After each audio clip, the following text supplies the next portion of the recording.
Pemerintah minta pasien PBI dan BPJS tetap dilayani.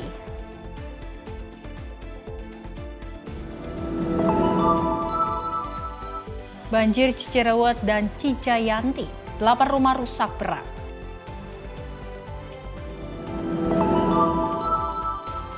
Perdagangan dan investasi Indonesia-Pakistan.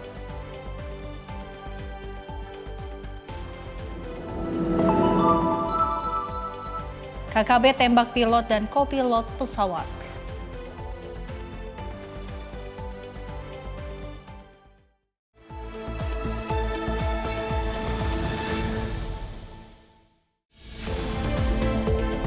Halo, selamat malam pemirsa Simpo TV. Selamat malam Luis. Selamat malam Festi. Apa kabar malam hari ini? Harus tetap semangat Harus ya. tetap semangat ya, karena kita berdua akan terus memberikan informasi yang terbaik untuk pemirsa di rumah terkait dengan perpolitikan, ekonomi, dan juga berita hiburan lainnya. Dan selain itu kami juga telah menyiapkan sejumlah informasi menarik lainnya seputar peristiwa dari dalam negeri maupun dari luar negeri.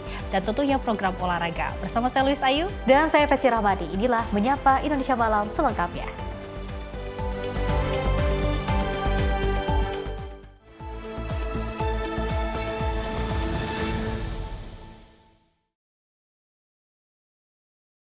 Pemirsa, kita awali dengan berita utama di mana Menko Erlangga Hartarto menyebut bahwa Presiden Prabowo Subianto akan menandatangani kesepakatan dagang dengan Amerika Serikat pada bulan ini. Kesepakatan itu merupakan kelanjutan negosiasi kedua negara. Usai rapat bersama Presiden Prabowo dan sejumlah Menteri Kabinet Merah Putih di Istana Negara Jakarta pada Rabu 11 Februari, Menteri Koordinator Bidang Perekonomian Erlangga Hartarto mengungkapkan bahwa Presiden Prabowo berencana menandatangani kesepakatan Agreement on Reciprocal Trade dengan Amerika Serikat pada bulan ini. Ia menyebut perkembangan perundingan dagang Indonesia-Amerika Serikat terus dilaporkan secara berkala kepada Presiden. Penandatanganan ART menjadi kelanjutan dari negosiasi tarif antara kedua negara yang berlangsung sejak tahun lalu. Pada 22 Juli 2025, Indonesia dan Amerika Serikat menyepakati pernyataan bersama mengenai kerangka kerja ART, termasuk pemangkasan tarif impor Amerika Serikat untuk produk Indonesia dari 32% menjadi 19%. Perundingan berlanjut pada 22 Desember 2025 di Washington DC, ketika delegasi Indonesia dan kantor perwakilan dagang Amerika Serikat menyepakati substansi kesepakatan tersebut. Disampaikan Bapak Presiden rencananya akan menghadiri acara di tanggal 19 dan di sekitar tanggal itu juga akan ada rencana penandatanganan ART, Agreement on Reciprocal Tariff. Tadi dilaporkan juga kepada Pak Presiden dan kita lihat perkembangan selanjutnya. Dari segi neraca perdagangan juga kita sampai Desember terus surplus selama 68 bulan berturut-turut, yaitu 2,51. Salah satu poin penting dalam ART adalah komitmen Amerika Serikat menghapus tarif impor khusus untuk komoditas seperti sawit, kopi, minyak kelapa, dan kakao. Di sisi lain, Indonesia berkomitmen mengatasi hambatan non-tarif melalui deregulasi kebijakan. Meski demikian, Erlangga menyatakan pemerintah masih menunggu draft akhir kesepakatan tersebut. Dalam rapat yang sama, ia juga melaporkan kondisi ekonomi nasional kepada Presiden Prabowo, termasuk neraca dagang Indonesia yang mencatatkan surplus. Tim redaksi Simpo TV melaporkan. Pemirsa, Menkes RI Budi Gunadi Sadikin melakukan kunjungan kerja ke Kota Semarang, Jawa Tengah. CKG 2026 hadir dengan pendekatan baru dibandingkan pelaksanaan tahun sebelumnya. Menkes RI Budi Gunadi Sadikin meninjau pelaksanaan cek kesehatan gratis atau CKG di Puskesmas Pandanaran, Semarang pada Selasa, 10 Februari 2026. Peninjauan dilaksanakan untuk memastikan kesiapan layanan serta kelancaran alur pemeriksaan kesehatan bagi masyarakat. Kunjungan ini turut didampingi Gubernur Jawa Tengah Ahmad Lutfi, Kepala Dinas Kesehatan Provinsi Jawa Tengah Yunita Diah Sumina, serta Kepala Dinas Kesehatan Kota Semarang Abdul Hakam. Budi menjelaskan CKG 2026 hadir dengan pendekatan baru dibandingkan pelaksanaan tahun sebelumnya. Program ini tidak lagi berhenti pada tahap pemeriksaan, melainkan langsung menindaklanjuti hasil pemeriksaan yang tidak normal dengan pengobatan. Selain perubahan pendekatan, Budi menegaskan bahwa CKG kini wajib dijalani minimal 1 kali dalam setahun. Kewajiban tersebut terutama ditujukan bagi masyarakat dengan kondisi tekanan darah tinggi maupun kadar gula darah tinggi. agar pemantauan kesehatan dapat dilakukan secara berkelanjutan. Tidak hanya itu, pelaksanaan CKG juga diperluas. Pemeriksaan kesehatan gratis tidak lagi terbatas di puskesmas, tetapi dapat dilakukan di sekolah maupun di lingkungan kerja yang memiliki fasilitas klinik kesehatan. Ikuti program Bapak Presiden cek kesehatan gratis. Kalau ketahuan punya tekanan darah tinggi, punya gula darah tinggi, ingat kalian akan dapat obat gratis. Kalau darah tinggi, kita dapat obat amlodipin.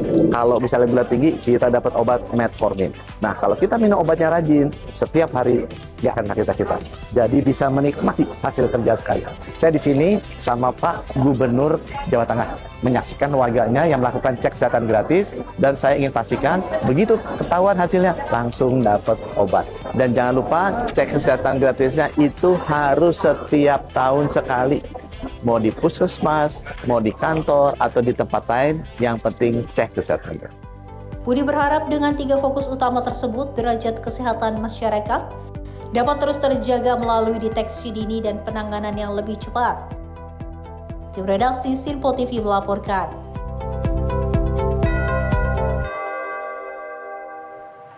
Selain itu, pemirsa, pemerintah juga menegaskan rumah sakit tidak boleh menolak pasien penerima bantuan iuran PBI BPJS Kesehatan. Penonaktifan peserta yang terjadi belakangan ini disebut bagian dari proses verifikasi dan validasi agar bantuan tepat sasaran tanpa mengurangi alokasi anggaran.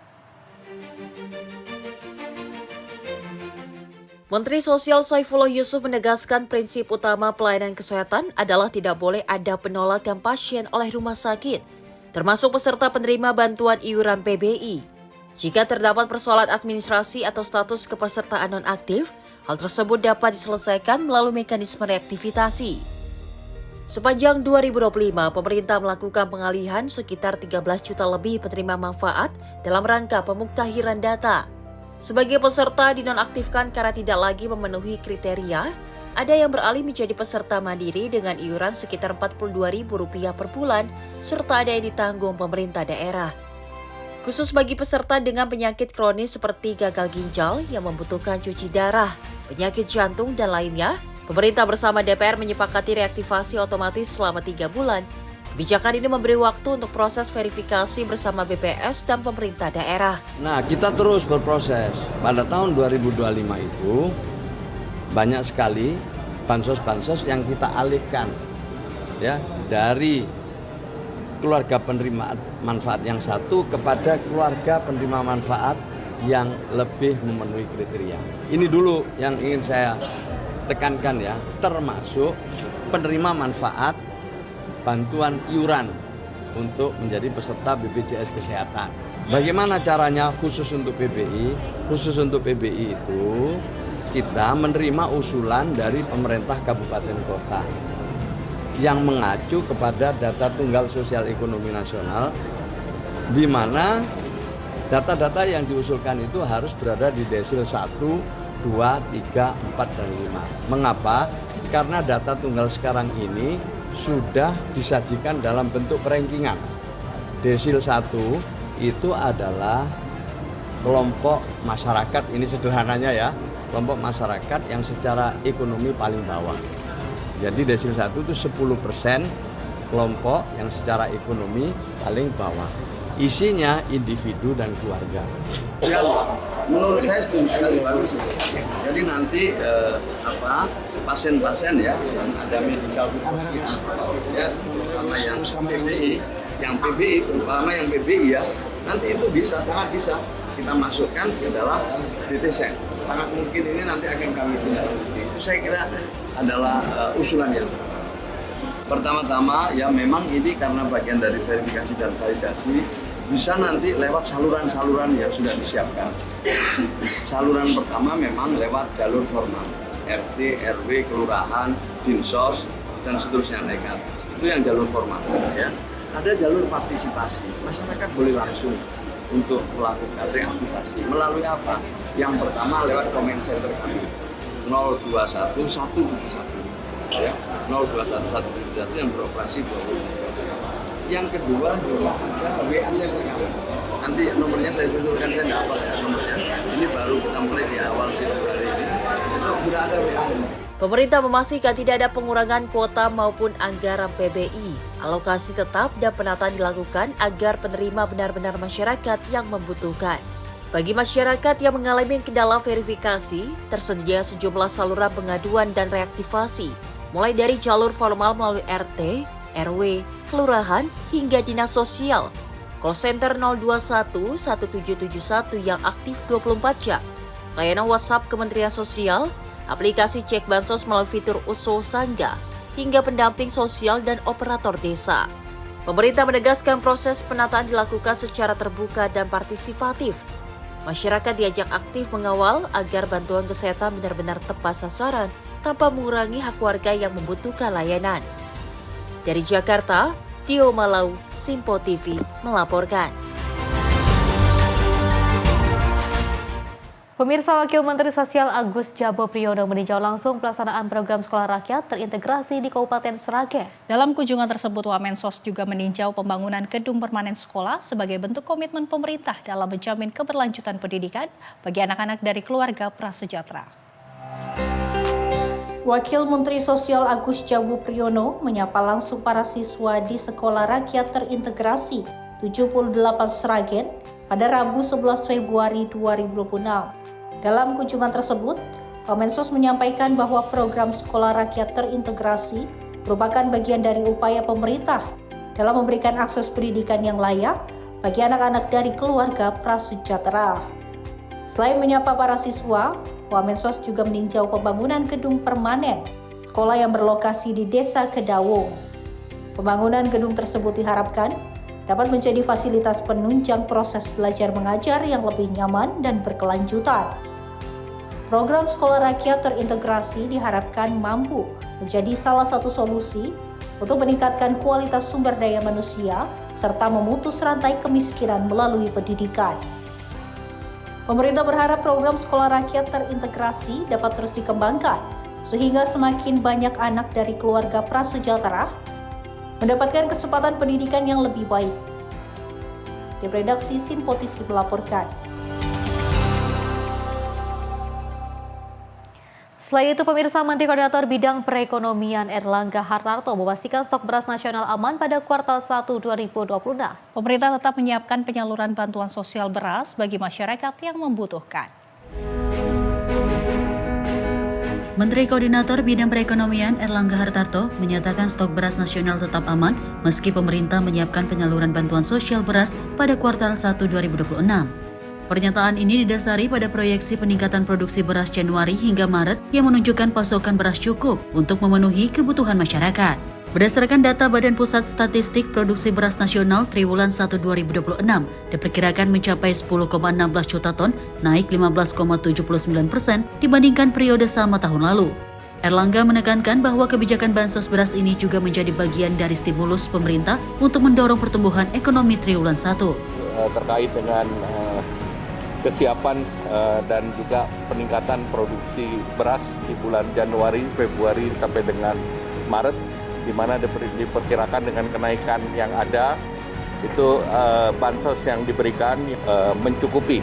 Kemudian bantuan pangan akan dibagikan di bulan Februari untuk 35,04 juta keluarga penerima manfaat atau desil 1 sampai 4 dengan anggaran 11,92 triliun. Nah, ini Pemda dan instansi terkait diharapkan untuk bisa menjaga kelancaran logistik. Dalam program ini, pemerintah akan menyalurkan 10 kg beras dan 2 liter minyak goreng kepada masyarakat desil 1 hingga 4, sesuai data tunggal sosial dan ekonomi. Erlangga berharap distribusi bansos berjalan lancar karena pasokan beras diprediksi terpenuhi pada Maret, sekaligus meminta kerjasama semua pihak agar penyaluran bantuan optimal. Tim redaksi Simpo TV melaporkan. Pemirsa, program cek kesehatan gratis atau CKG mencatat rekor baru. Sebanyak 70 juta warga telah menerima manfaat sepanjang tahun 2025. Pemerintah menargetkan pada tahun 2026 jumlah tersebut meningkat hingga 2 kali lipat dengan strategi jemput bola ke berbagai komunitas termasuk petani.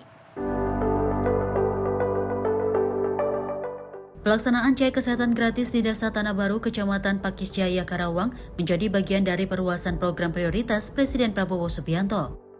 Tahun 2025, sebanyak 70 juta orang telah mengikuti pemeriksaan kesehatan preventif ini. Angka tersebut menjadi yang terbesar dalam sejarah layanan kesehatan preventif di Indonesia. Pemerintah menargetkan pada 2026 jumlah penerima manfaat meningkat menjadi 130 hingga 136 juta orang. Namun untuk mencapai target tersebut, pemeriksaan tidak hanya dilakukan di puskesmas saja, tetapi juga menjangkau sekolah, tempat kerja formal dan informal hingga komunitas petani. Tenaga ahli utama Badan Komunikasi Pemerintah, Hariko Wibawa Satria menilai bahwa program CKG menjadi benteng pertama pencegahan penyakit. Dengan deteksi dini dan pemeriksaan rutin setahun sekali, pemerintah optimis angka kesakitan dan kematian dapat ditekan. Pada tahun 2025.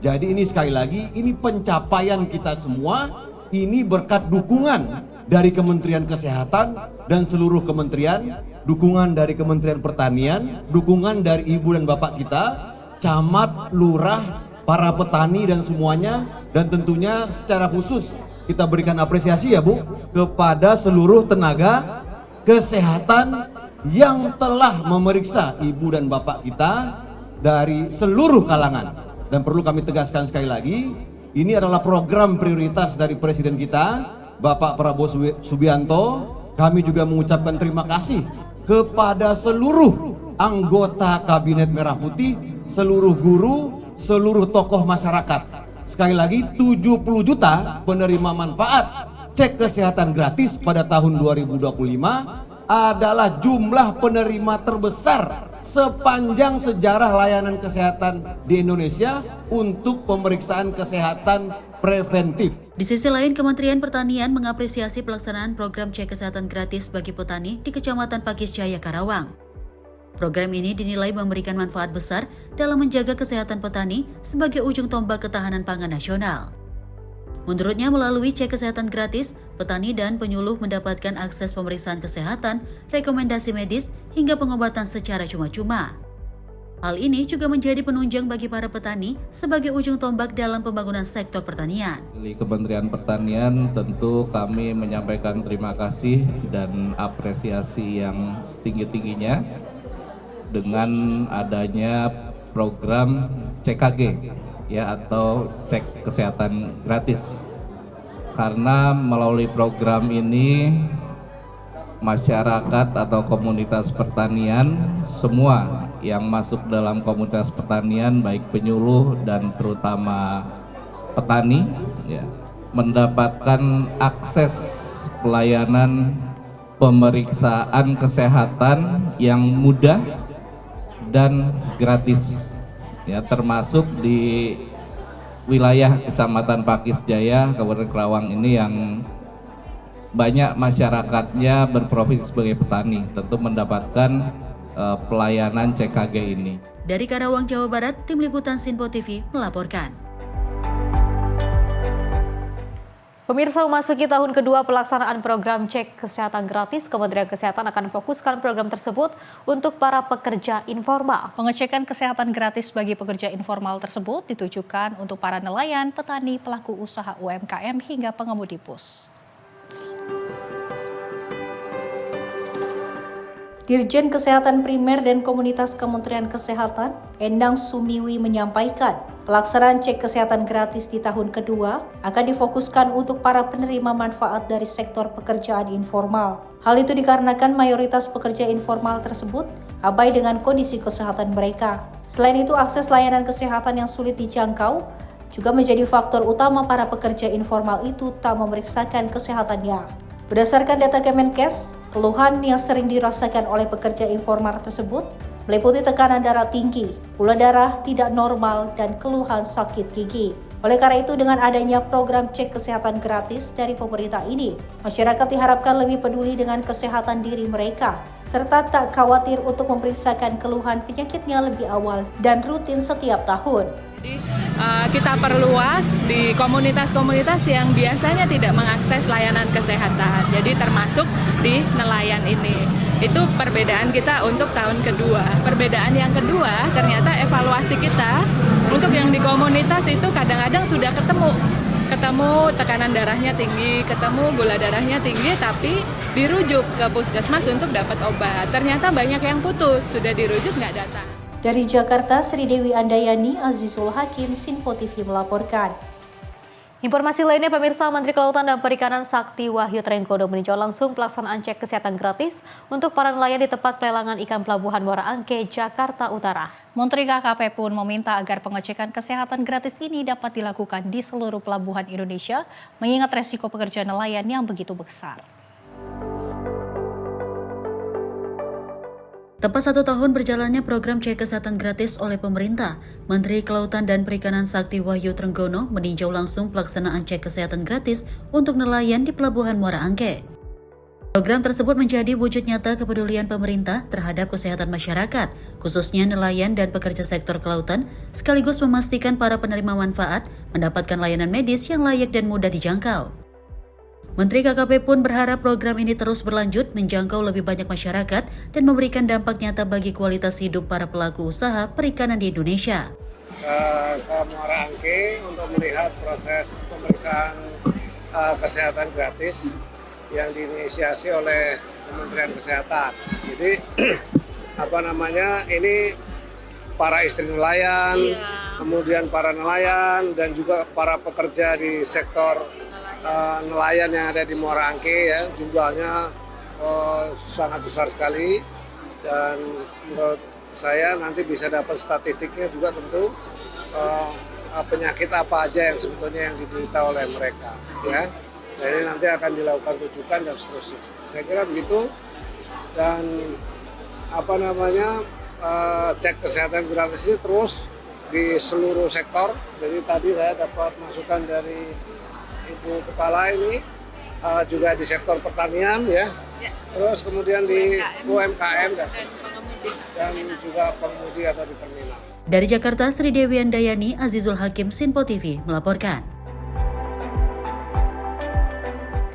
Pemirsa, program cek kesehatan gratis digulirkan pemerintah tentunya untuk mencegah penyakit kronis dan juga menjaga keberlanjutan BPJS Kesehatan. Deteksi dini diharapkan turunkan resiko jantung, singkat kalimat stroke, dan gagal ginjal, serta tingkatkan kepatuhan pengobatan. Pemerintah mendorong program cek kesehatan gratis sebagai langkah strategis untuk mencegah penyakit kronis, sekaligus menjaga keberlanjutan pembiayaan BPJS Kesehatan. Deteksi dini melalui CKG diharapkan menekankan angka kematian akibat penyakit jantung, stroke, dan gagal ginjal, serta meningkatkan kepatuhan pengobatan masyarakat. Menteri Kesehatan Budi Gunadi Sadikin menekankan pentingnya pendekatan promotif dan preventif agar masyarakat tidak jatuh pada penyakit berat yang menimbulkan biaya tinggi. Program cek kesehatan gratis tidak hanya melakukan pemeriksaan, tetapi juga diarahkan pada penanganan lanjutan yang disiplin, karena tekanan darah tinggi, gula darah, dan kolesterol menjadi pemicu utama penyakit kronis. Kita menginginkan sebagai pemerintah untuk mengurangi beban kesehatan ke depan, untuk memperbaiki kualitas hidup masyarakat. Kami, pemerintah dan BPJS harus lebih mendorong agar orang cek kesehatan gratis. Kalau darah tinggi ya minum obat terkendali sehingga nggak usah masuk stroke atau serangan jantung di ujung. Dengan cek kesehatan gratis tahun ini, kita akan fokus ke tata laksana, bukan hanya ceknya saja. Tapi kita akan fokus ke tata laksana agar benar-benar masyarakatnya jadi sehat. Supaya itu tadi, kita melihat kenaikan biaya yang sangat tinggi yang jadi beban BPJS di jantung, stroke, sama ginjal, itu kita bisa tekan, dan juga itu sekaligus memperbaiki kualitas hidup masyarakat melalui program promotif preventif CKG ini. Data Kementerian Kesehatan menunjukkan beban pembiayaan CKN terus meningkat dengan layanan lanjutan mendominasi 87% dari total biaya. Penyakit kronis menjadi pendorong utama seperti gagal ginjal yang melonjak 476,2% dan penyakit jantung naik 68,8%. Tren ini menegaskan pentingnya deteksi dini untuk mencegah penyakit kronis dan menekan biaya negara sekaligus menyelamatkan kualitas hidup masyarakat. Tim redaksi Sinpo TV melaporkan. Pemirsa, anak-anak TK di pulau terluar Kabupaten Natuna lahap menyantap menu makan bergizi gratis. Program MBG ini menjangkau berbagai sekolah di wilayah terpencil untuk mendukung pemenuhan gizi anak.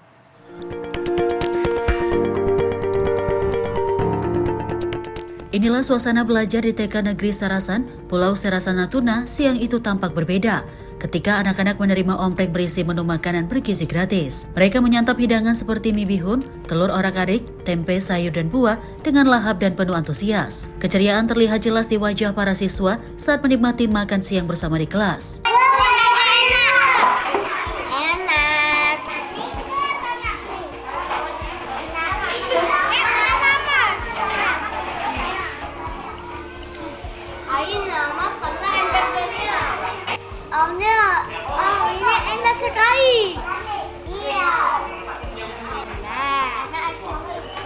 Pulau Serasan merupakan wilayah terluar Kabupaten Natuna yang masuk kategori tertinggal, terdepan, dan terluar. Program MBG yang disalurkan Satuan Pelayanan Pemenuhan Gizi Kecamatan Serasan menjangkau sekolah-sekolah di wilayah tersebut, termasuk TK Negeri Sarasan yang menerima 65 porsi untuk siswa TKA dan TKB. Sementara dapur SPPG setempat mulai beroperasi sejak 5 Februari.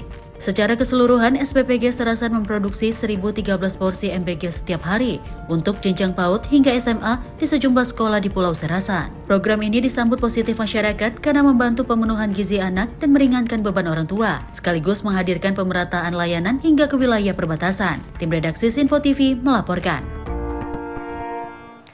Pemirsa, Menko Erlangga menyebut bahwa realisasi anggaran program makan bergizi gratis triwulan 1 2026 diperkirakan mencapai 60 triliun rupiah. Pemerintah berharap langkah ini dapat mendorong pertumbuhan ekonomi pada periode ini.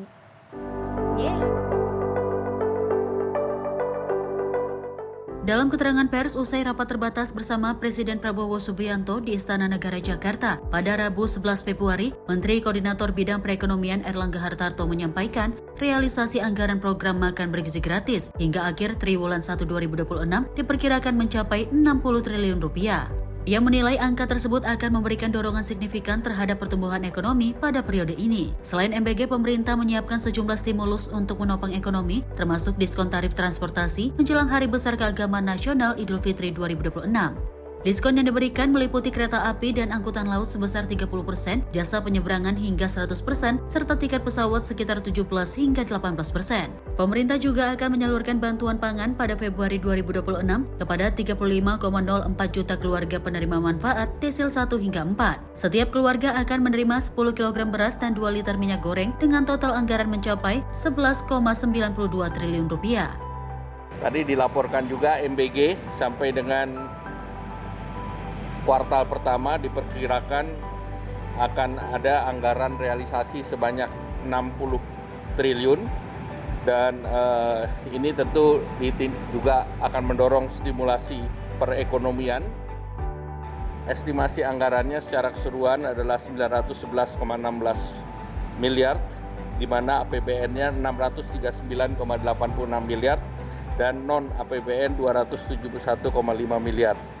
Kemudian bantuan pangan akan dibagikan di bulan Februari, itu terdiri dari 10 kg beras dan 2 liter minyak goreng untuk 35,04 juta keluarga penerima manfaat atau desil 1 sampai 4 dengan anggaran 11,92 triliun. Nah, ini Pemda dan instansi terkait diharapkan untuk bisa menjaga kelancaran logistik. Tim redaksi Sinpo TV melaporkan. Pemirsa, banjir kembali rendam wilayah di Tapanuli Tengah. Informasinya usai jeda berikut ini.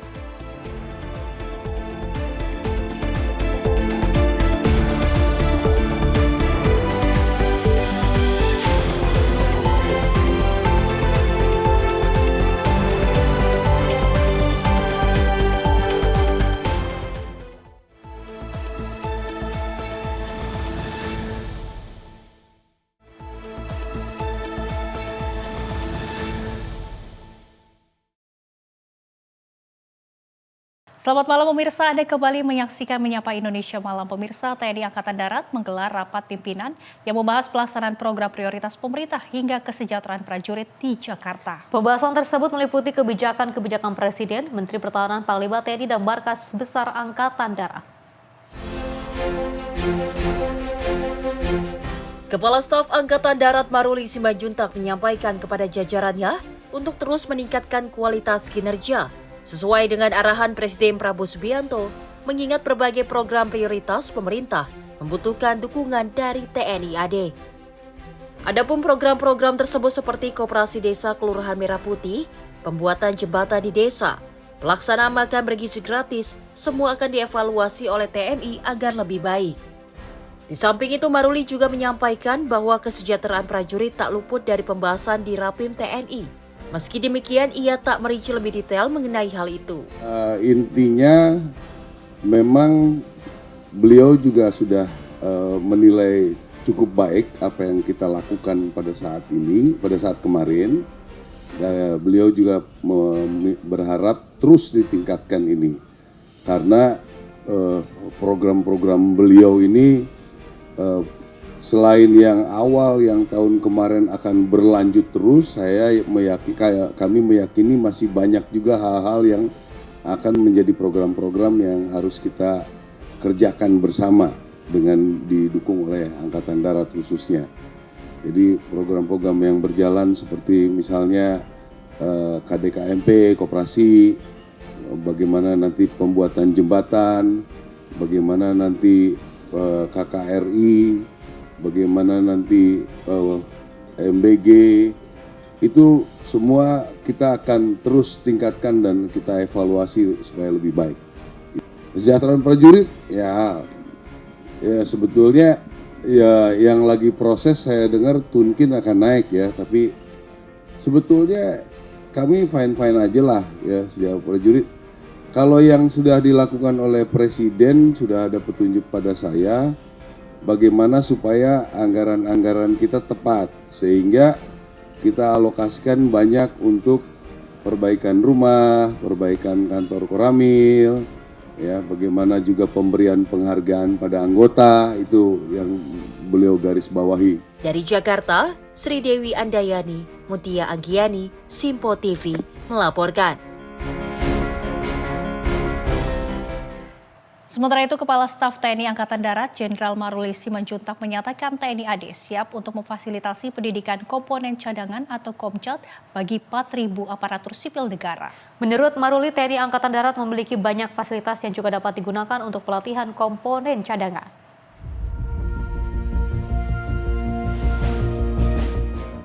Kementerian Pertahanan merencanakan pendidikan komponen cadangan bagi 4.000 aparatur sipil negara yang akan berlangsung pada April 2026.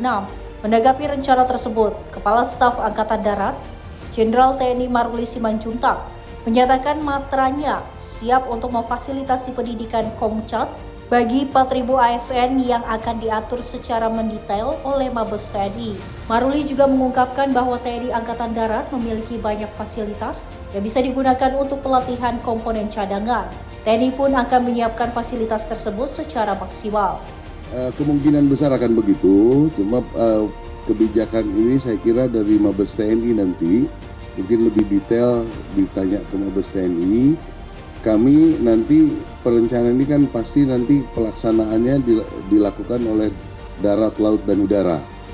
Jadi kalau apa yang kami punya, nanti petunjuknya bagaimana, kita siapkan semaksimal mungkin apa yang kita bisa. Jadi memang yang paling punya banyak fasilitas untuk berlatih, saya kira Angkatan Darat. Dari Jakarta, Sri Dewi Andayani, Mutia Anggaidi, Simpo TV melaporkan. Kementerian Kelautan dan Perikanan atau KKP melalui kolaborasi lintas sektor mendorong percepatan hilirisasi garam guna mewujudkan swasembada pada tahun 2027. Pemerintah optimis dengan kolaborasi lintas sektor ini tantangan swasembada garam 2027 dapat teratasi.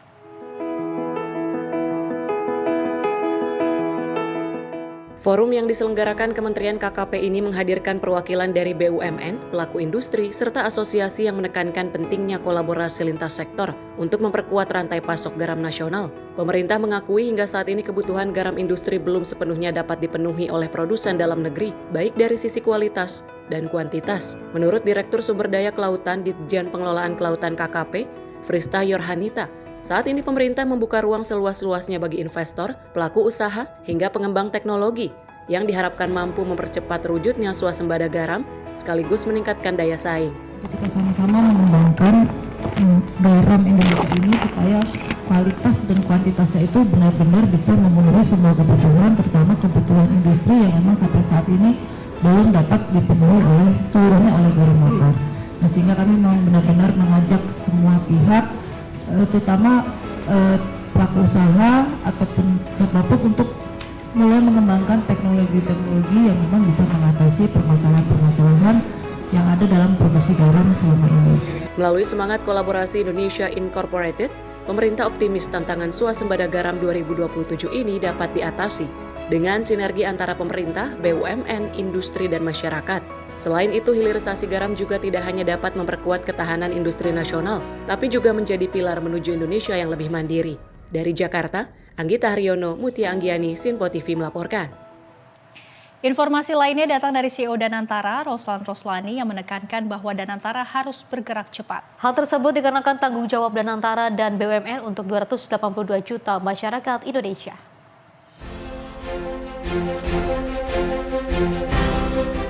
Melalui akun Instagram resmi CEO Danantara @Roslan Roslani, terlihat dirinya menekankan untuk menjalankan Danantara yang mengutamakan gerak cepat dan tetap disiplin, sebab Danantara tidak memberikan ruang untuk stagnasi. Dirinya menegaskan bahwa seluruh keluarga Danantara adalah bagian dari penciptaan sejarah yang membentuk produktivitas dan efisiensi, baik dari Danantara hingga BUMN yang memiliki tanggung jawab kepada 282 juta masyarakat Indonesia. Sebagai CEO Danantara, Roslan mempertegas kinerja Danantara yang harus mau bergerak cepat dalam mencatat sejarah Indonesia menuju kekuatan di masa mendatang. Tim redaksi Simpo TV melaporkan. Akibat tingginya curah hujan menyebabkan banjir dan meluapnya Kali Cicerewet di Desa Cijayanti, Kecamatan Babakan Madang di Kabupaten Bogor. Banjir setinggi hingga 2 meter yang juga mengakibatkan 8 rumah mengalami rusak berat dan belasan rumah lainnya mengalami rusak ringan dan sedang.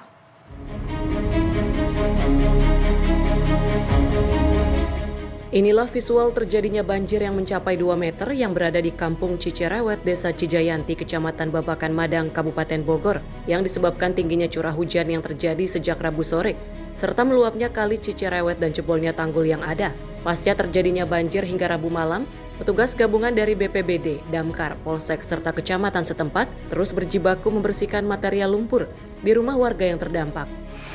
Kalau yang terdampak rusak berat, sekitar 8 rumah yang terdampak akibat banjir tersebut yang menyebabkan rusaknya rumah tersebut. Meluapnya air yang ada di Kali Cicerewet di Cijayanti sehingga menyebabkan banjir yang mencapai sekitar ketinggian 2 meter. Tanggul di Kampung Cijayanti ini sendiri ada beberapa yang sudah terjadi kerusakan, jebol di daerah kampung sini di sebelah, tepatnya di sebelah sisi kanan dekat perumahan di kampungnya. Yang diungsikan rencananya akan dilakukan pengungsian terutama yang 8 rumah yang terdampak tadi diupayakan oleh pemerintah daerah, sementara akan dikontrakan terlebih dahulu. Yang rusak ringan kurang lebih mencapai 10-11, namun kita masih datakan kembali. Yang jelas ada beberapa kepala keluarga yang masih terdampak yang sekarang masih kita datakan kembali. Berdasarkan data sementara, pihak Polsek Babakan Madang untuk rumah yang mengalami rusak berat berjumlah 8 unit dan warganya langsung diungsikan ke tempat yang lebih aman. Sedangkan rumah yang mengalami rusak ringan dan sedang mencapai 11 unit. Beruntung tidak ada korban jiwa dalam peristiwa ini. Dari Bogor, tim jurnalis Simpo TV melaporkan. Hujan yang mengguyur Tapanuli Tengah dengan intensitas tinggi sejak Rabu 11 Februari 2026. Hujan deras dengan intensitas tinggi ini menyebabkan meluapnya sungai di Kecamatan Sarudik, Tuka, Pandan, Barus.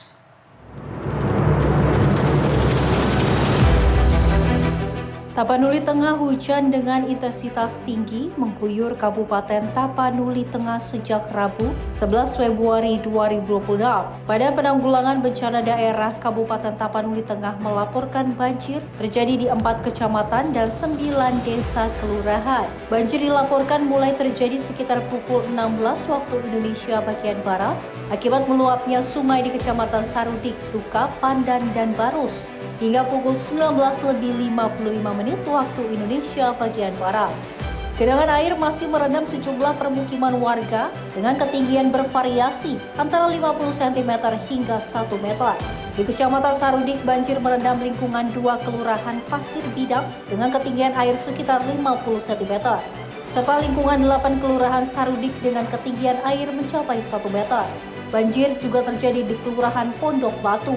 Sementara itu di Kelurahan Lubuk Tuko, Kecamatan Pandang, genangan air setinggi 1 meter mengakibatkan sebagian warga membutuhkan proses evakuasi. Banjir juga memasuki permukiman warga di Kelurahan Utana Bolon, Unalumban, dan Pasar Tuka, Kecamatan Tuka. BPBD Kabupaten Tapanuli Tengah memastikan hingga saat ini tidak terdapat laporan korban jiwa maupun luka-luka akibat kejadian tersebut. Namun sejumlah rumah warga terdampak banjir. Meski demikian, belum terdapat laporan warga yang mengungsi.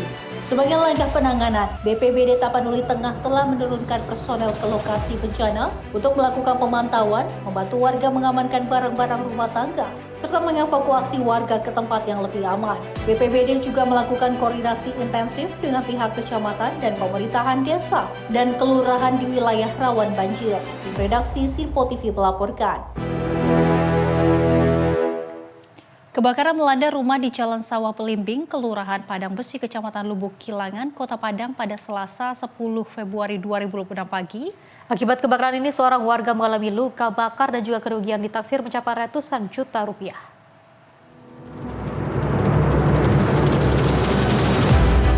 Api dengan cepat membesar dan membakar hampir seluruh bagian rumah di Jalan Sawah Belimbing, Kelurahan Padang Besi, Kecamatan Lubuk Kilangan, Kota Padang pada Selasa 10 Februari 2026 pagi. Petugas pemadam kebakaran yang tiba di lokasi berjibaku memadamkan api agar api tidak merembet ke bangunan lain di sekitar lokasi.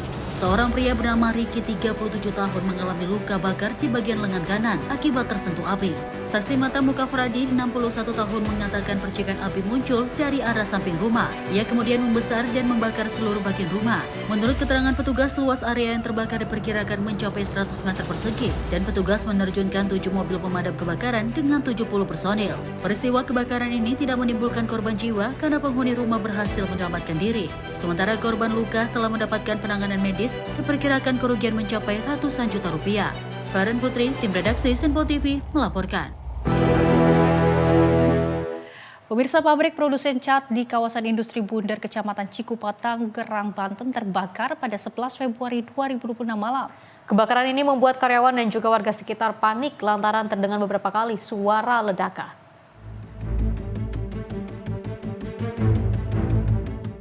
Asap tebal disertai api besar membumbung dari pabrik produsen cat yang juga terbakar di kawasan industri Bundar, Kecamatan Cikupa, Kabupaten Tangerang, Banten pada Rabu 11 Februari 2026 malam. Banyaknya bahan kimia di dalam pabrik membuat api semakin membesar dan juga merambat ke bangunan lain yang berada di area pabrik cat milik PT Futanlux Cemitraco ini. Beberapa kali ledakan pun sempat terdengar dari tangki penyimpanan bahan kimia hingga membuat warga dan karyawan yang berada di lokasi kejadian panik berhamburan untuk keluar. Proses pemadaman pun juga berlangsung cukup lama hingga Kamis dini hari lantaran api yang juga membakar bahan kimia di pabrik cat ini terus berkobar dan sulit dipadamkan. Sebanyak 8 unit mobil damkar dari Kabupaten Tangerang dan juga 2 unit mobil damkar dari Kota Tangerang diterjunkan untuk memadamkan api dan juga melokalisir api. Komandan Pelatun Damkar Kabupaten Tangerang Amir mengatakan peristiwa kebakaran di pabrik produsen cat ini terjadi pada pukul 19.30. Meski pabrik dalam kondisi beroperasi namun tidak ada korban luka maupun jiwa dalam peristiwa kebakaran ini. Untuk penyebab pasti kebakaran hingga saat ini belum diketahui pasti.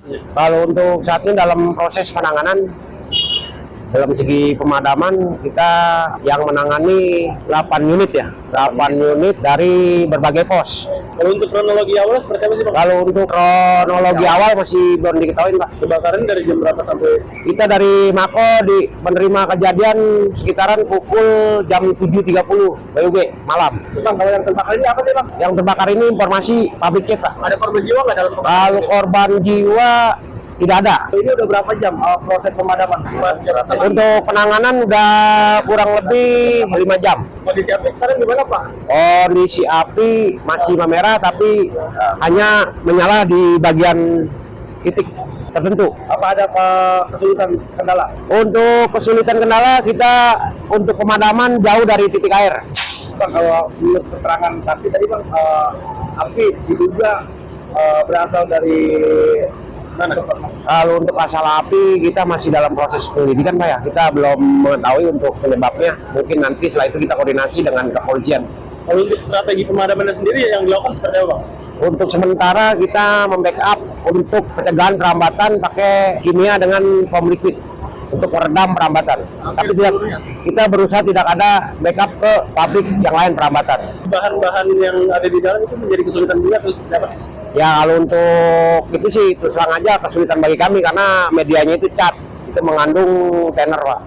Setelah hampir 5 jam lebih proses pemadaman, api yang juga membakar bangunan pabrik produsen cat ini akhirnya bisa dikendalikan petugas pemadam kebakaran. Dari Tangerang, Banten, jurnalis Sinpo TV melaporkan.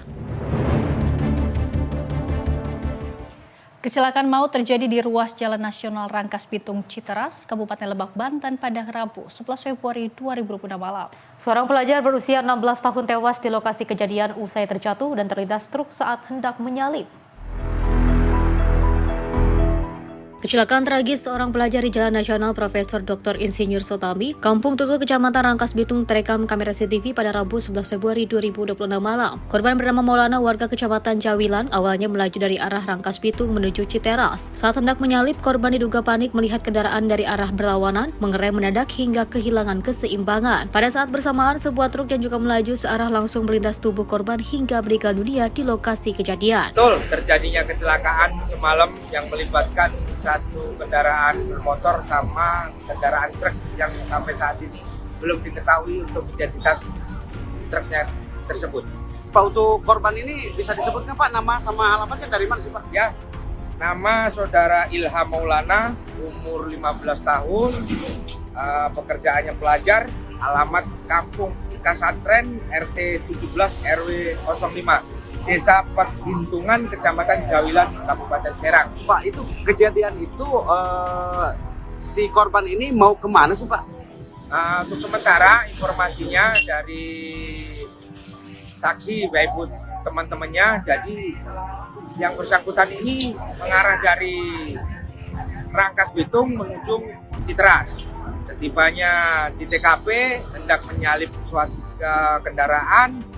Ternyata di sebaliknya ada kendaraan yang berlawanan, mengerem mendadak, terjadilah terpleset ke kolong kendaraan tersebut. Kita akan lakukan upaya pengejaran karena kita berdasarkan saksi, baik CCTV. Petugas Satlantas Polres Lebak telah melakukan olah TKP dan juga mengamankan sepeda motor korban sebagai barang bukti. Jenazah korban kini telah dievakuasi ke rumah sakit terdekat. Pihak kepolisian masih terus menyisir rekaman CCTV dan juga lainnya guna mengidentifikasi identitas truk dan juga sopir yang terlibat dalam kecelakaan tersebut. Dari Lebak, Banten, jurnalis Simpo TV melaporkan. Pemirsa, huntara modular bagi warga terdampak bencana di Benar Meriah segera siap ditempati. Hunian ini diharapkan memungkinkan masyarakat meninggalkan pengungsian dan juga menyambut Idul Fitri dengan nyaman.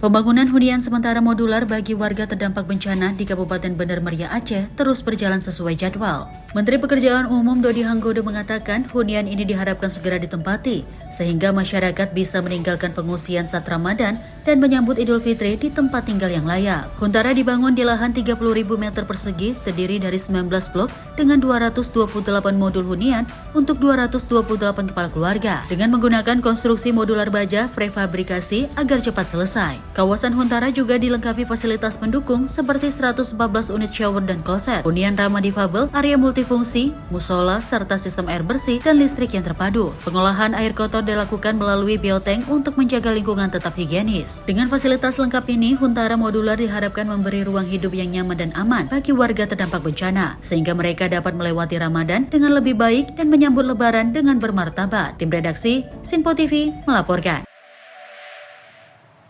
Ketua Satuan Tugas Percepatan Rehabilitasi dan Rekonstruksi Pasca Bencana di wilayah Sumatera, Tito Karnavian, pada Rabu siang menggelar konferensi pers perkembangan terkini pemulihan pasca bencana di wilayah Sumatera di kantor Kemendagri, Jakarta Pusat. Tito menyebut saat ini pemulihan pasca bencana telah mencapai 70% dengan 37 kabupaten kota yang telah kembali normal.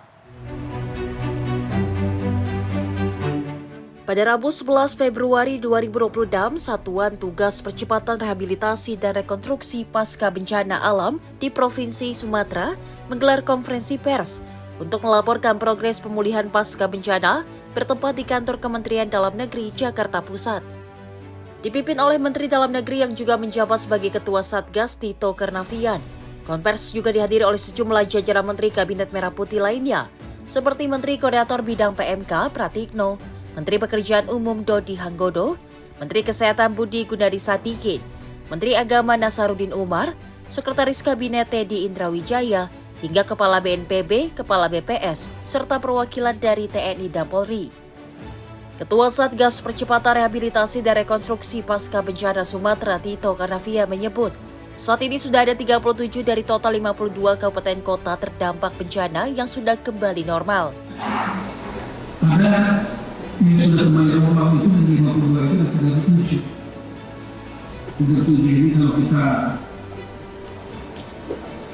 presentasikan ya lebih kurang hampir 70% kabupaten kota dari 52 kabupaten kota itu sudah kembali normal dalam waktu sekitar 2 bulan. Yang berkali normal lebih kurang 4 dan yang menurut update khusus masih ada 11. Kemudian akan kita kerja keras di titik-titik tersebut. Kemudian kita juga menawarkan atau mendata penda-penda untuk menerima bantuan. Dari 11 kabupaten kota yang memerlukan atensi khusus, Provinsi Aceh menjadi wilayah dengan jumlah kabupaten kota terbanyak yang masih perlu atensi khusus dari pemerintah, yakni sebanyak 7 kabupaten yang meliputi Kabupaten Pidi Jaya, Aceh Tamiang, Aceh Utara, Aceh Tengah, Aceh Timur, Biren, dan Kayu Lues. Sebanyak 90.109 personil lintas kementerian dan lembaga menurut Tito juga telah diterjunkan untuk mendukung pemulihan di berbagai sektor di lapangan. Mulai dari pemulihan fasilitas umum, sarana pendidikan, fasilitas ibadah, kesehatan, dan masih banyak lagi. Dari Jakarta, Dio Malau, Simpo TV melaporkan. Pemirsa, penampilan barongsai saat perayaan Imlek. Informasi selengkapnya usai jeda, tetaplah bersama kami di Simpo TV.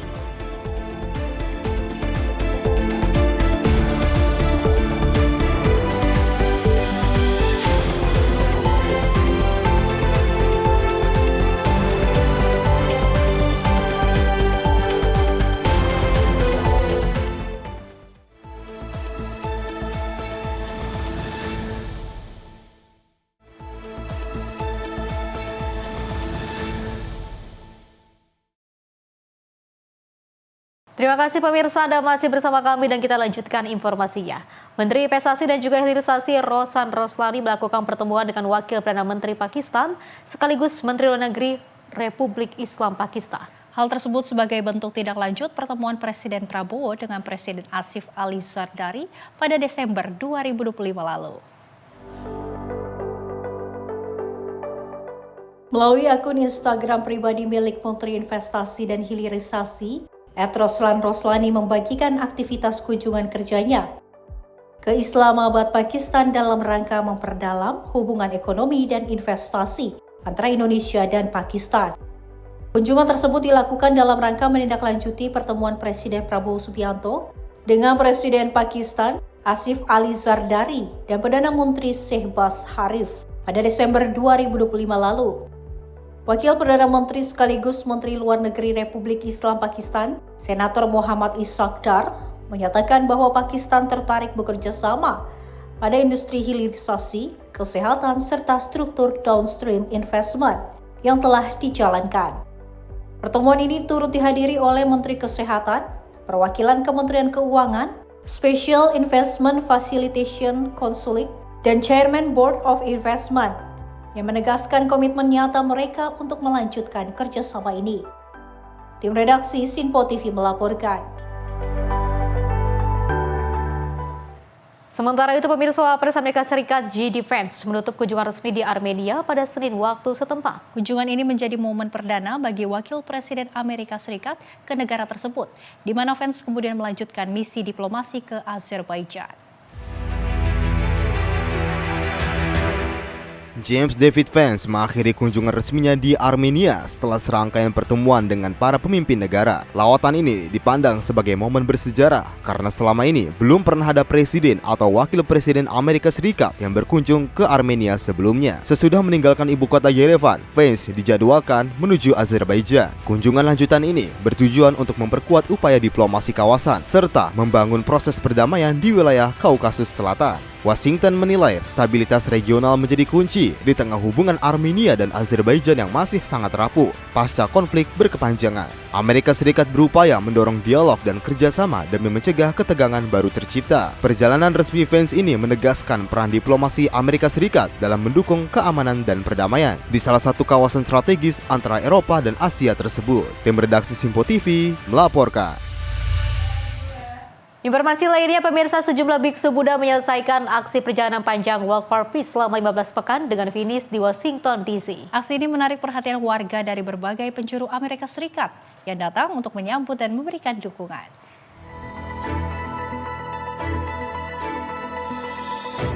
Aksi yang disebut Walk for Peace yang ditempuh para biksu Buddha selama 15 pekan akhirnya mencapai titik di Washington DC. Perjalanan ini menjadi simbol seruan perdamaian di tengah meningkatnya ketegangan dan konflik di berbagai belahan dunia. Menjelang kedatangan mereka di ibu kota, warga dari berbagai negara bagian datang untuk menyaksikan dan menyambut langsung. Banyak di antara mereka menyebut aksi perjalanan ini sebagai inspirasi untuk membangun harapan dan persatuan global. Para biksu menyampaikan pesan tentang belas kasih, toleransi, dan pentingnya hidup tanpa kekerasan. Mereka berharap langkah panjang ini dapat mendorong masyarakat untuk lebih mengutamakan dialog dan keharmonisan sesama. Berakhirnya perjalanan di Washington bukan hanya menandai selesainya sebuah aksi, tetapi juga menegaskan komitmen untuk terus menyebar semangat damai di tingkat nasional maupun global. Tim redaksi Simpo TV melaporkan. Pemirsa, sebuah penembakan mematikan terjadi di sekolah menengah di British Columbia, Kanada. Insiden ini menyebabkan 10 orang tewas, termasuk terduga pelaku dan puluhan lainnya luka-luka. Otoritas Kanada menyatakan 8 orang tewas dalam penembakan di Tumbler Bridge Secondary School. Polisi meyakini seorang perempuan menjadi terduga penembak dan ditemukan meninggal dengan luka akibat melukai diri sendiri. 2 korban lainnya juga ditemukan tak bernyawa di sebuah rumah di dekat lokasi yang diduga terkait dengan serangan tersebut. Lebih dari 25 orang dilaporkan terluka, 2 diantaranya dalam kondisi kritis. Perdana Menteri British Columbia David Eby menyebut polisi tiba di sekolah dalam waktu 2 menit. Jumlah korban terus bertambah saat 1 orang meninggal dalam perjalanan ke rumah sakit. Perdana Menteri Kanada Mark Carney menyampaikan duka mendalam dan memuji keberanian petugas pertama di lokasi. Ia juga menunda perjalanan resmi ke luar negeri pasca tragedi ini. Penembakan ini menjadi salah satu insiden paling mematikan di Kanada sejak tragedi Nova Scotia pada tahun 2020. Penyelidikan masih berlangsung untuk mengetahui motif dan hubungan pelaku dengan para korban. Tim redaksi Simpo TV melaporkan. Pemirsa, ribuan pengunjuk rasa anti pemerintah di Albania bentrok dengan polisi dalam demonstrasi di ibu kota Tirana yang menuntut Perdana Menteri Edi Rama mengundurkan diri dari jabatannya. Polisi anti huru-hara menembakkan gas air mata dan meriam air setelah demonstran melemparkan bom molotov dan suar api ke arah pihak keamanan. Bentrokan terjadi pada Selasa malam saat ribuan pendukung oposisi turun ke jalan di pusat ibu kota Albania, Tirana. Polisi menyatakan sedikitnya 16 orang dirawat di rumah sakit akibat luka bakar dan cedera, sementara 13 demonstran ditangkap pihak keamanan. Protes dipicu oleh tuduhan korupsi yang menyeret Wakil Perdana Menteri Belinda Baluku, yang diduga mencampuri proyek pengadaan publik untuk menguntungkan perusahaan tertentu. Jaksa anti korupsi menuntut agar kekebalan hukum Baluku dicabut agar ia bisa diadili, namun pemerintah Rama menolak desakan untuk memecatnya. Ini merupakan demonstrasi ketiga dalam beberapa bulan terakhir dengan tuntutan utama agar Perdana Menteri Edi Rama turun dari jabatan. Pemimpin Partai Demokrat Oposisi Sali Berisa menyebut aksi ini sebagai pemberontakan damai dan menuduh Rama mencederai sistem keadilan bagi warganya. Sementara itu, pengamat politik menilai protes ini kecil kemungkinannya membawa perubahan besar karena publik masih diliputi ketidakpercayaan terhadap elit politik lama. Albania yang berambisi bergabung dengan Uni Eropa pada tahun 2027 terus diawasi secara ketat oleh Brussels di tengah sorotan terhadap masalah korupsi yang semakin meluas. Tim redaksi Simpo TV melaporkan. Pemirsa, China memasuki masa puncak arus mudik tahun baru Imlek atau Chunyun.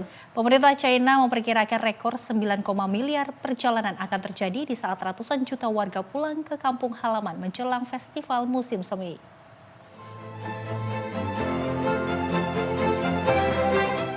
Masa Chunhyun disebut sebagai migrasi manusia terbesar di dunia. Periode yang berlangsung 40 hari ini menjadi tradisi tahunan saat pekerja migran dan warga kota besar melakukan perjalanan panjang untuk berkumpul dengan keluarga di kampung halaman. Badan Perhubungan Cina menyatakan sekitar 540 juta perjalanan akan dilakukan melalui jalur kereta api. Sementara 95 juta perjalanan diperkirakan menggunakan pesawat dan sisanya didominasi transportasi darat lainnya. Di stasiun kereta api Beijing, para penumpang memadati ruang tunggu dengan koper dan tas besarnya. Seorang pekerja konstruksi, Liu Ziquan, memilih perjalanan 30 jam menuju Chengdu demi menghemat biaya di tengah kondisi ekonomi yang sulit. Warga mengatakan Imlek menjadi satu-satunya waktu dalam setahun untuk libur panjang di tengah jam kerja yang padat. Chunhyun pun kembali menjadi simbol besar tradisi dan harapan, meski tekanan ekonomi dan biaya perjalanan terus meningkat. Tim redaksi Sinpo TV melaporkan. Selain itu, pemirsa, sejumlah klub barongsai di Kota Bandung, Jawa Barat kebanjiran pentas tampil di momen perayaan Hari Raya Imlek mendatang. Setiap harinya bisa tampil 3 kali main barongsai baik di pusat perbelanjaan, mal, dan tempat wisata, di mana hal ini menjadi berkah bagi klub barongsai pada momen Hari Raya Imlek ini.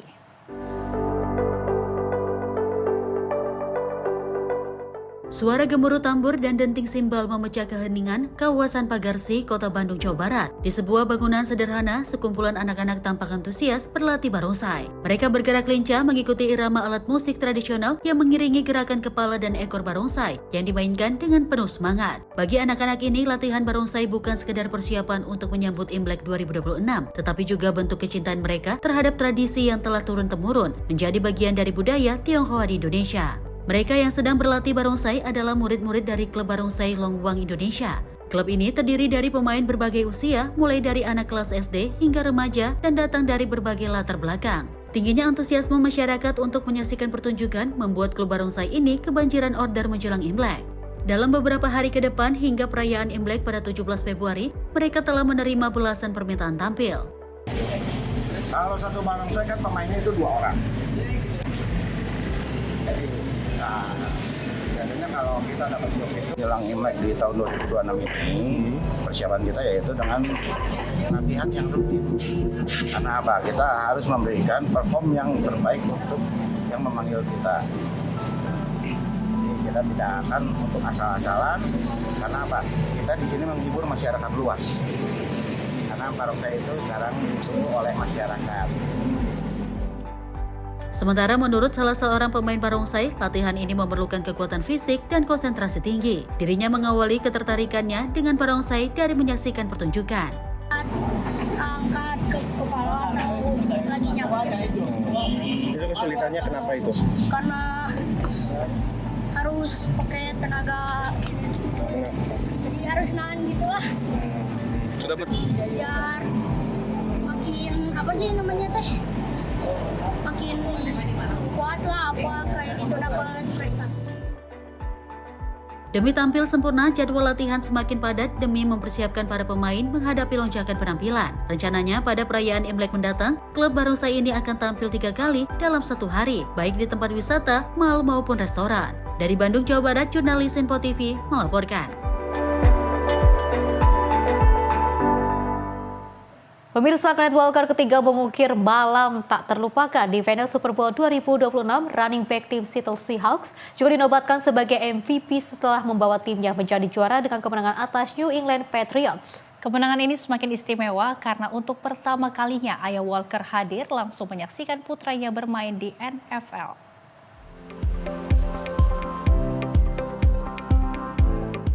Seattle Seahawks menjuarai Super Bowl setelah mengalahkan New England Patriots dengan skor 29-13 pada Minggu malam. Dalam laga final tersebut, Kenneth Walker ketiga menjadi motor utama serangan Seahawks. Walker mencatat 135 yard lari dan juga menambah 26 yard melalui tangkapan. Hasil itu menjadi penampilan 100 yard scrimmage dan juga ketiganya secara beruntun di playoff. Berkat performa dominannya itu, Walker dinobatkan sebagai MVP Super Bowl, menjadikannya running back pertama dalam 28 tahun terakhir yang juga meraih penghargaan tersebut sejak Terrell Davis. Walker mengaku tak pernah menyangka akan meraih gelar MVP. Ia menyebut momen itu seperti mimpi dan juga menegaskan kesuksesan tersebut tidak lepas dari kerja keras seluruh tim. Selama postseason, Walker mengumpulkan total 413 yard dari scrimmage dalam 3 kemenangan Seahawks. Dia menjadi pemain pertama sejak Terrell Davis yang juga menembus 100 yard di setiap laga playoff untuk tim juara Super Bowl. Kemenangan ini juga menjadi lebih emosional karena ayah Walker hadir langsung untuk pertama kali menonton putranya bermain di NFL. Walker mengatakan ayahnya biasanya menghindari stadion karena keramaian. Namun kali ini ia berhasil dibujuk untuk datang dan menyaksikan putranya bersinar di panggung terbesar NFL. Di usia 25 tahun, Walker kini memasuki tahun terakhir dengan kontrak rookie-nya. Dengan status free agent, pada 2026, performa gemilang ini diperkirakan akan membuka jalan bagi kontrak baru dengan nilai yang jauh lebih besar. Seahawks juga menutup musim dengan trofi juara dan seorang MVP baru yang juga siap menjadi bintang masa depan NFL. Tim redaksi Simpo TV melaporkan.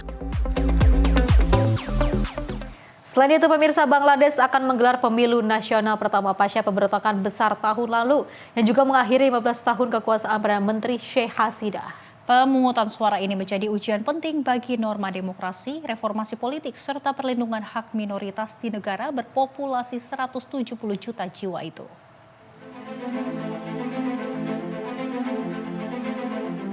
Lebih dari 127 warga Bangladesh akan memberikan suara pada Kamis dalam pemiluan nasional yang disebut sebagai agenda paling krusial dalam 1 dekade terakhir. Ini menjadi pemilu pertama sejak pemberontakan massal tahun lalu yang menumbangkan kekuasaan Sheikh Hasina setelah 15 tahun berkuasa. Transisi politik di Bangladesh saat ini diawasi pemerintah sementara yang dipimpin peraih Nobel Perdamaian Muhammad Yunus. Yunus berjanji pemilu akan berlangsung secara bebas, adil, dan damai. Hampir 2.000 kandidat bersaing untuk memperebutkan kursi parlemen di dalam negeri. Untuk pertama kalinya, warga Bangladesh di luar negeri juga dapat ikut memilih melalui sistem pos. Langkah ini diharapkan memperluas partisipasi politik di kalangan diaspora. Sekitar 500 pengamat internasional dari berbagai penjuru dunia akan memantau proses jalannya pemilu kali ini. Referendum reformasi politik turut digelar, termasuk usul batas masa jabatan Perdana Menteri dan penguatan pengawasan terhadap kekuatan eksekutif. Peta politik Bangladesh yang berubah secara drastis setelah Partai Liga Awami dilarang ikut pemilu. BNP kini menjadi unggulan teratas, namun tantangan datang dari koalisi Islamis. Di tengah kekhawatiran meningkatnya intimidasi terhadap minoritas, menjadi pemilu ini ujian besar bagi masa depan demokrasi Bangladesh. Tim redaksi Simpo TV melaporkan. Pemirsa, Presiden terpilih Portugal António José Seguro melaksanakan ataupun melakukan kunjungan resmi pertamanya ke Istana Kepresidenan di Lisbon.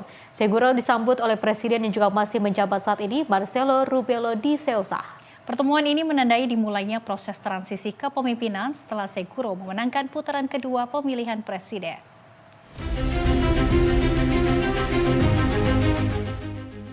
António José Seguro, Presiden terpilih Portugal, bertemu dengan Presiden Marcelo Rebelo de Sousa pada Senin. Pertemuan berlangsung di Istana Kepresidenan Lisbon, sehari setelah Seguro memenangkan putaran kedua pemilu pemilihan presiden. Seguro disambut hangat oleh Rebelo de Sousa dalam momen simbolis yang menandai awal transisi kepemimpinan di Portugal. Kedua tokoh terlihat berjabat tangan dan berbincang di halaman istana, menunjukkan komitmen untuk menjaga proses peralihan kekuasaan berjalan damai dan tertib. Transisi seperti ini sangat penting untuk menjaga stabilitas politik nasional di tengah kondisi ekonomi yang masih bergejolak serta tekanan sosial yang meningkat di berbagai wilayah. Presiden terpilih saat ini diharapkan segera menyusun prioritas pemerintahannya, termasuk dalam bidang reformasi kebijakan publik, hubungan dengan Uni Eropa, serta strategi menghadapi inflasi dari biaya hidup yang melonjak. Pertemuan dengan presiden yang masih menjabat ini juga menjadi langkah awal bagi Seguro untuk memperkuat konsolidasi politik menjelang pelantikan resmi dalam beberapa pekan ke depan. Dengan peralihan kepemimpinan yang berlangsung damai, Portugal bersiap memasuki era baru di bawah kepemimpinan terpilih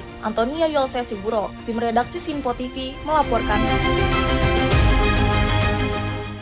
Pemirsa, seorang pria ditemukan tewas di gudang aksesoris di Bandung. Informasi selengkapnya usai jeda, tetaplah bersama kami di Menyapa Indonesia Malam.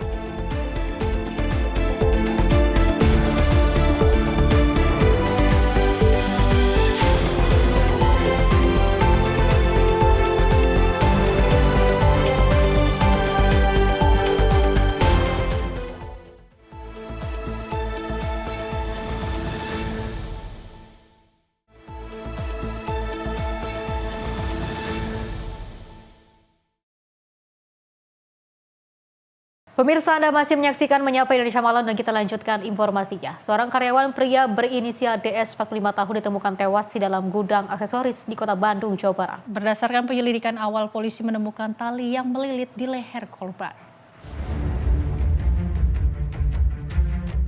Seorang karyawan pria berinisial DS 45 tahun ditemukan tewas di dalam gudang aksesoris di Jalan Inoftang, Kelurahan Pelindung Hewan, Kecamatan Astana Anyar, Kota Bandung pada Rabu 11 Februari 2026 siang. Kapolsek Astana Anyar, Kompol Fetrizal mengatakan, sebelum kejadian pelaku bunuh diri tengah berada di toko yang berlokasi di kawasan Regol.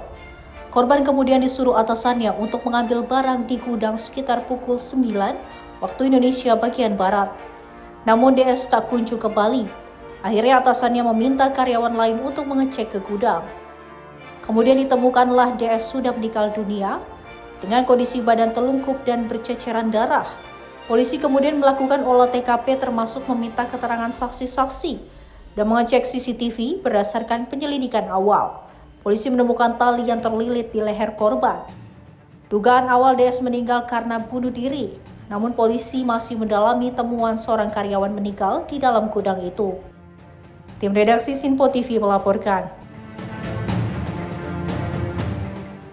Misteri hilangnya satu unit mobil di kafe di kawasan Demang Lebar Daun Palembang akhirnya terkuak. Polisi menangkap 2 orang pria yang diduga sebagai pelaku pencurian, di mana kedua pelaku ternyata merupakan teman dekat korban.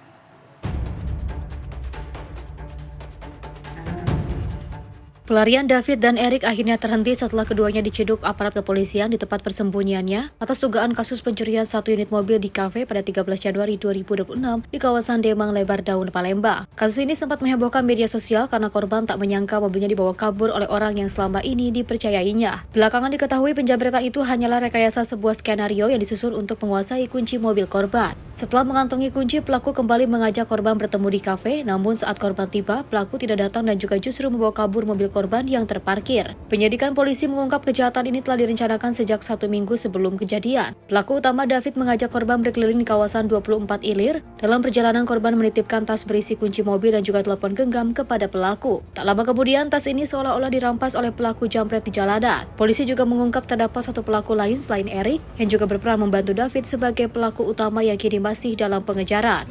Pada saat pelaku dan korban ini berkendara, kunci dan HP milik korban itu dimasukkan ke dalam tas lempang pelaku, dan kemudian ada orang yang berpura-pura menjadi jambret mengambil tas tersebut.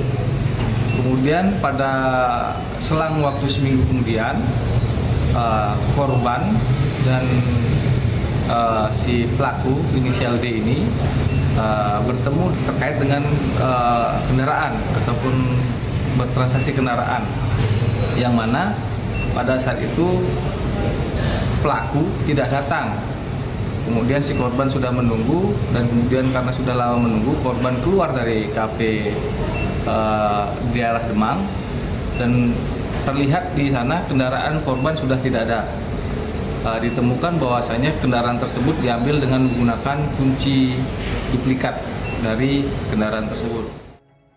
Kedua pelaku telah ditetapkan sebagai tersangka dan ditahan di Mapolda Sumsel. Polisi masih mendalami keterlibatan pelaku lain serta melengkapi berkas perkara untuk proses hukum lebih lanjut. Dari Palembang, Sumatera Selatan, jurnalis Sinpo TV melaporkan. Pemirsa terpergok saat beraksi, 1 dari 2 maling motor nyaris babak belur dihajar warga di Kecamatan Jayanti, Kabupaten Tangerang, Banten pada Rabu siang. Pelaku yang sempat berontak saat ditangkap membuat warga geram dan akhirnya mengikat pelaku di tiang lampu sambil menunggu polisi datang ke lokasi.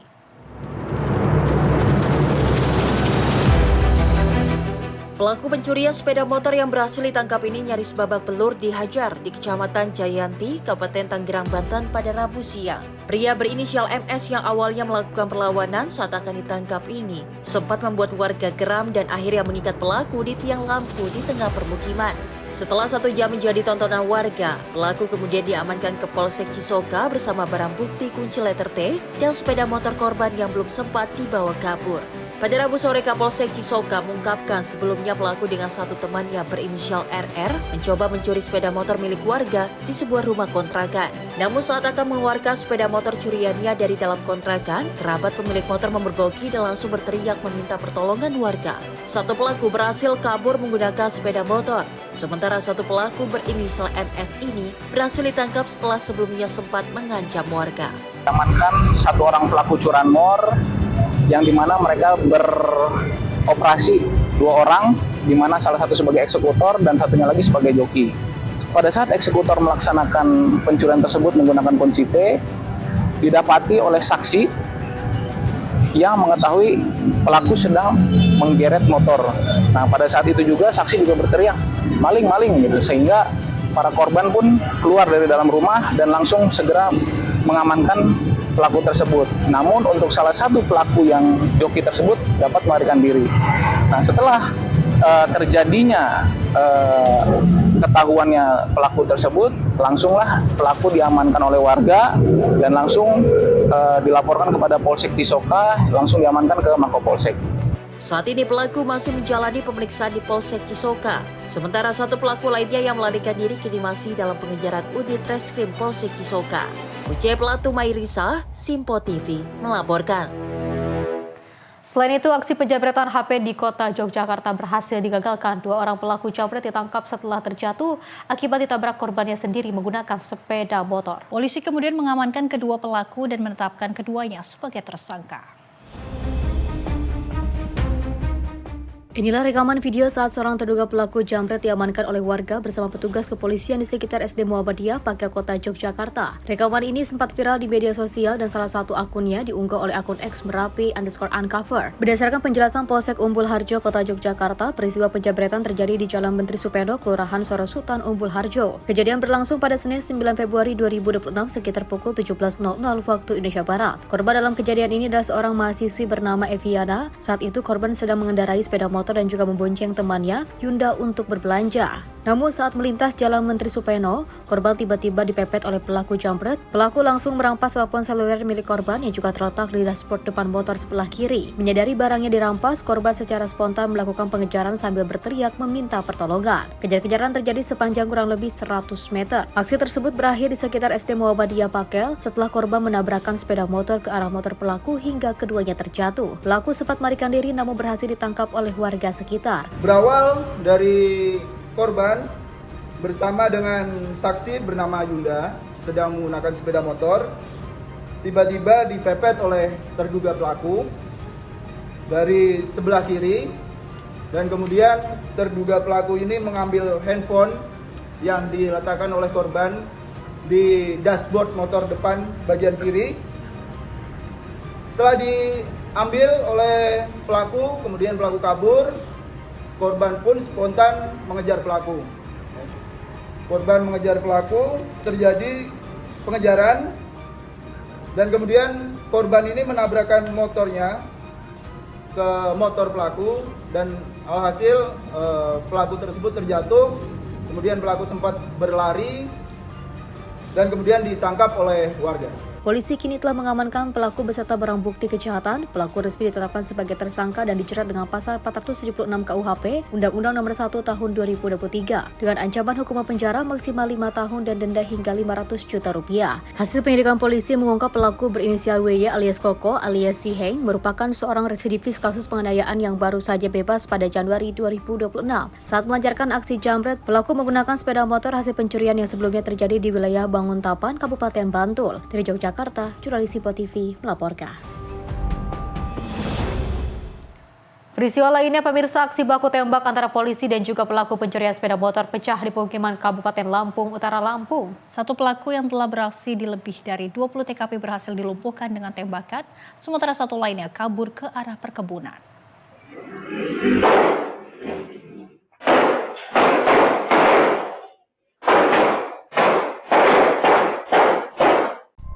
Video CCTV ini merekam jelas suara baku tembak antara tim TKP 328 Polres Lampung Utara dengan komplotan pelaku curanmor di Kelurahan Kepala 7 Kecamatan Kota Bumi Selatan pada Senin 9 Februari 2026.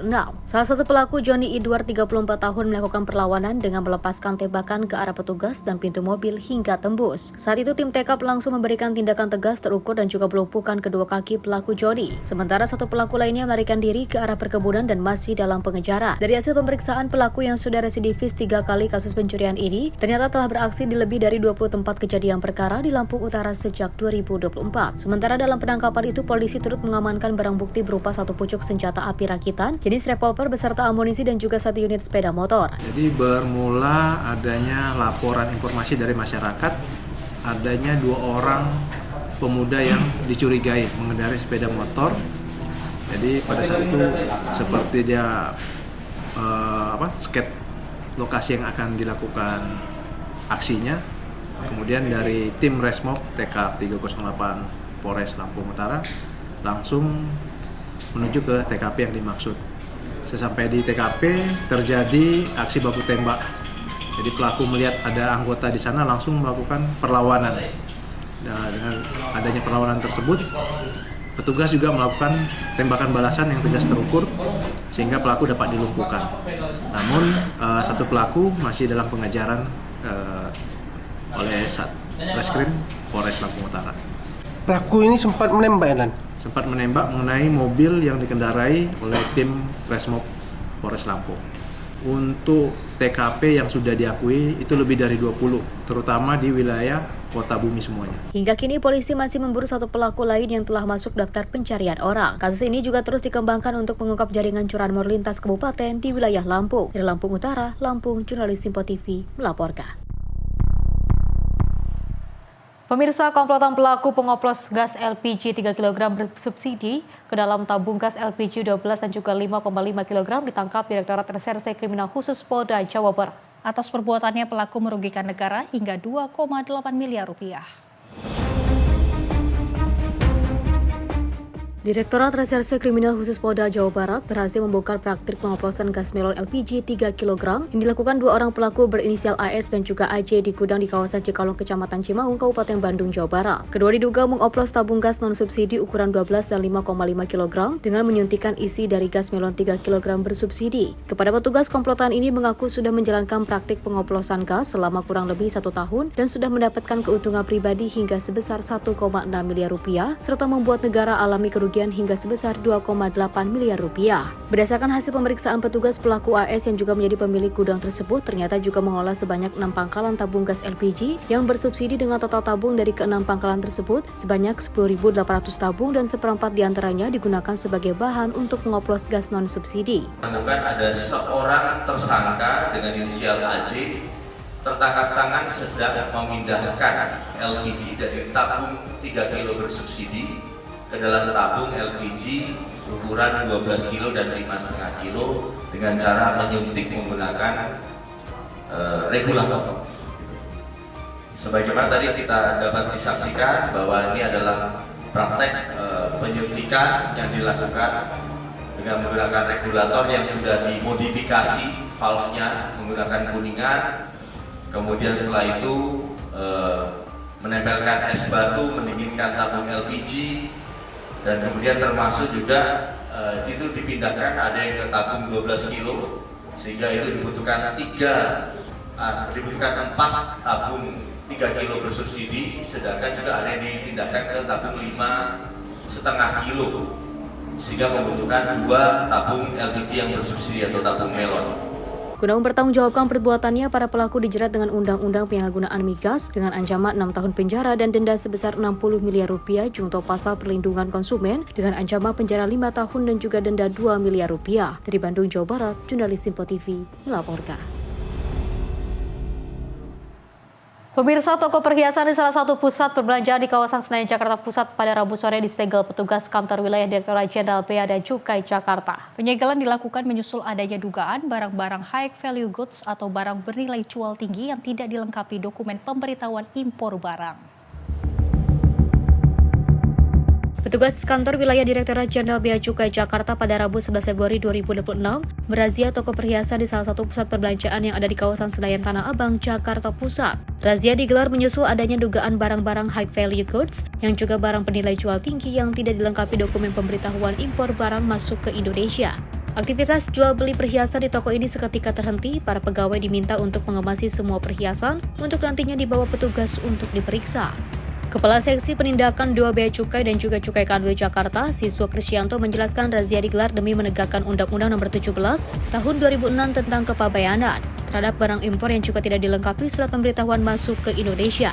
Jika dari hasil pemeriksaan nanti ditemukan adanya barang bernilai jual tinggi yang tidak dilengkapi dokumen kepabeanan, maka pemilik toko akan dikenakan sanksi denda sebesar 1.000 kali lipat dari nilai barang atau kurungan penjara selama 2 tahun. Kami melakukan operasi terkait barang-barang high valued goods, yaitu barang-barang yang bernilai tinggi yang kebetulan kami duga, sekali lagi kami tekankan, kami duga terdapat barang-barang yang tidak diberitahukan pada pemberitahuan impor barang. Jadi atas perusahaan yang saat ini sedang kami lakukan kegiatan penindakan dalam rangka administratif, kami mencoba untuk memperoleh data barang-barang yang ada di store mereka, di outlet mereka. Kemudian kami sandingkan dengan barang-barang yang memang sudah dilaporkan oleh mereka ketika mengajukan barang tersebut masuk ke Indonesia. Nah, setelah itu nanti kita akan kompilasi apakah barang tersebut memang sudah terdaftar di pemberitahuan impor barang atau tidak. Tahu nggak bakal disegel, Mbak? Nggak tahu. Mbak, terus kerjaannya gimana, Mbak? Nggak tahu. Meski belum dipastikan adanya barang berharga yang juga melanggar kepabeanan, namun petugas tetap melakukan penyegelan toko selama proses penyidikan berjalan. Dari Jakarta, jurnalis Simpo TV melaporkan. Pemirsa, DS terduga pelaku penganiayaan terhadap Darwin yang juga disebabkan teguran suara bising permainan drum mengajukan permohonan maaf dan damai. Terduga pelaku membenarkan melakukan pelaporan balik kepada Darwin, namun berharap jalan mediasi yang telah diajukan pelaku ke pihak kepolisian dapat direspon positif oleh korban. Jangan mau. Hal ini disampaikan terduga pelaku DS usai menjalani pemeriksaan di Polres Jakarta Barat pada sore tadi. Dalam pernyataannya, DS mengaku bersalah, di mana dirinya secara terbuka mengajukan permohonan maaf atas tindakannya bersama sang anak terhadap korban. DS mengakui melakukan hal tersebut lantaran terpancing emosi atas sikap dan kata-kata korban saat menegur anaknya. DS bahkan memohon agar korban dapat menempuh jalur kekeluargaan atau berdamai dengan korban. Bahkan upaya mediasi dengan korban pasca kejadian telah diupayakan terduga pelaku sehari setelah kejadian melalui pengurus lingkungan. Namun langkah korban yang melakukan pelaporan polisi membuat upaya mediasi yang akan dilakukan terduga pelaku dibatalkan. Terduga pelaku juga telah membuat laporan kausalitas melaporkan balik Darwin atas tuduhan memaki, mencaci, dan ancaman. Selain itu, upaya mediasi juga kembali diajukan terduga pelaku melalui pihak kepolisian setelah aksi saling lapor kedua belah pihak dilakukan. Kalau saya sih maunya, kalau penyidik juga saya bilang gitu, ya tolong dibantulah ya kan untuk damai. Saya ngaku salah, ya kan. Ya biar gimana pun namanya orang emosi nggak ada yang benar. Di mana sih ada orang emosi benar? Saat ini proses hukum buntut aksi penganiayaan disebabkan teguran bising permainan drum masih terus bergulir. Korban yang sebelumnya pada saat siang tadi menjalani pemeriksaan di Polres Jakarta Barat menegaskan tidak akan mengambil langkah damai atas dugaan kasus penganiayaan ini. Sudah berkomitmen sampai kapanpun tegak lurus siapapun kayak di belakangnya kita nggak akan damai. Tapi sudah ada permintaan mediasi nggak dari pihak ini? Saat ini kami belum menerima, tapi kalaupun ada kami akan tolak. Meski begitu, terduga pelaku berharap terbukanya jalan damai dalam kasus ini. Sebelumnya, kasus penganiayaan atas teguran bermain drum ini hangat di media sosial dan menjadi perhatian khusus publik, di mana pihak kepolisian segera melakukan pemeriksaan lebih lanjut sebagai saksi terhadap kedua belah pihak. Dari Jakarta, Tim Liputan Simpo TV melaporkan. Selain itu, pemirsa, kelompok kriminal bersenjata kembali melakukan aksinya dengan menembak pesawat milik Smart Air PKSNR yang juga pada saat itu baru mendarat di Bandara Perintis Korowai Batu, Distrik Yunirumah, Kabupaten Bovendigul, Papua Selatan. Dalam aksi itu, pilot dan kopilot ditemukan tewas diduga ditembak KKB. Ayo. Beginilah situasi ketika KKB usai menembak pesawat Smart Air yang baru saja mendarat di Bandara Korowai, Kabupaten Bovendigul pada Rabu siang.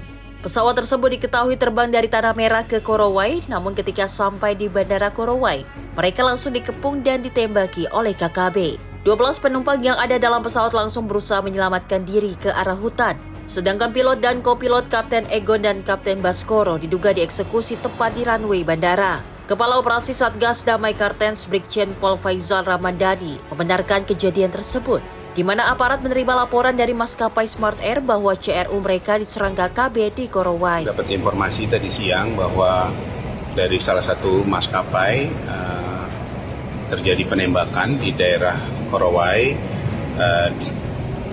di Kabupaten Bovendigul. Kita juga sudah mendapatkan informasi bahwa ada korban di sana. Dalam hal ini kita sedang konsolidasi untuk pasukan.